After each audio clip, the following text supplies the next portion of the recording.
തിരക്കഥ മോഷ്ടിക്കുകയും അതുവെച്ച് അഭിനയം തീരെ വശമില്ലാത്ത ഒരാൾ സൂപ്പർ സ്റ്റാർ ആവുകയും ചെയ്ത പ്രേക്ഷകരെ പിടിച്ചിരുത്തിയ ചിത്രമാണ് ഉദയനാണ് താരം. മോഹൻലാൽ ശ്രീനിവാസൻ കൂട്ടുകെട്ടിൽ 2005 പുറത്തിറങ്ങിയ ചിത്രം റീ റിലീസിനൊരുങ്ങുന്നു. ചിത്രത്തിന്റെ അണിയറ പ്രവർത്തകർ തന്നെയാണ് ഈ വാർത്ത പങ്കുവച്ചിരിക്കുന്നത്. സിനിമയ്ക്കുള്ളിലെ സിനിമയുടെ കഥ പറഞ്ഞ ചിത്രം 4K ദൃശ്യമികവോടെ ഫെബ്രുവരിയിൽ തിയേറ്ററുകളിൽ എത്തുമെന്നാണ് അണിയറ പ്രവർത്തകർ പറയുന്നത്. ശ്രീനിവാസന്റെ തിരക്കഥയിൽ റോഷൻ ആൻഡ്രൂസ് എന്ന സംവിധായകന്റെ കന്നി ചിത്രമായിരുന്നു ഉദയനാണ് താരം. തന്റെ ആദ്യ ചിത്രത്തിന് തന്നെ മികച്ച നവാഗത സംവിധായകൻ, മികച്ച നൃത്ത സംവിധാനം എന്നിവയ്ക്കുള്ള സംസ്ഥാന ചലച്ചിത്ര അവാർഡുകൾ ലഭിക്കുകയും മികച്ച പ്രേക്ഷക നിരൂപക പ്രശംസ നേടുകയും ചെയ്തിരുന്നു.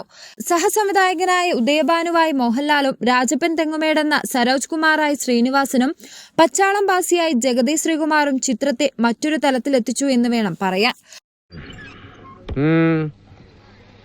രാജപ്പനെ കാണാനാണെങ്കിൽ അയാൾ ശീർഷാസനത്തിലാണ്. ഞാൻ ഉദയഭാനു, രാജപ്പന്റെ സുഹൃത്താണ്.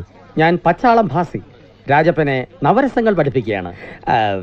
ശീർഷാസനം ശാന്തം. ഇവയ്ക്ക് പുറമെ ഞാൻ തന്നെ ഗവേഷണത്തിൽ കണ്ടെത്തിയ 4 രസങ്ങൾ വേറെയുമുണ്ട്.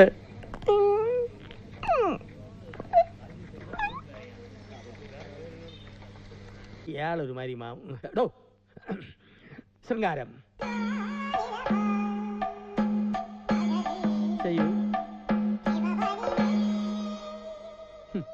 ഇങ്ങനെയാണോ ഞാൻ കാണിച്ചത്?